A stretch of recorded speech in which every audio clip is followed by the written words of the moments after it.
Simpleng design ng isang lofted na bahay katulad nito Mapansin ninyo mezzanine yung type niya or yung loft bed na tinatawag So nandun yung higaan. Simpleng disenyo lang at common na mga materyales na ginagamit dito Tulad nito, yung ginawang framing para sa pinaka-slab niya ay tubular.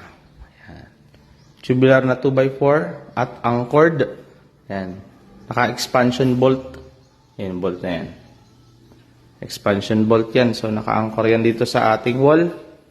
At meron siyang mga member na 2x4 na tubular. So, yung ating main yan ay 2x6 at 2x4. So, pwede naman na mas maliit ang gamitin nyo kasi depende yan sa kung tulugan lang naman. So, pwede naman yung inyong main dito, main frame na yan, ay 2x4 at ito pwede nyo palitan ng 2x3 o 2x2. Pwedeng ganun. Tsaka yung pinaka-flooring dito, ang ginamit dito ay Fisem board na makapal. Makapal na sa mga 1 inch. Tapos dito, yung kanyang pinakahagdanan, tubular din ang ginamit at angle bar, yung pinaka-riser niya, yung step. At ito yung konkreto. Konkreto yan. Yan. So meron lang siyang pansalo.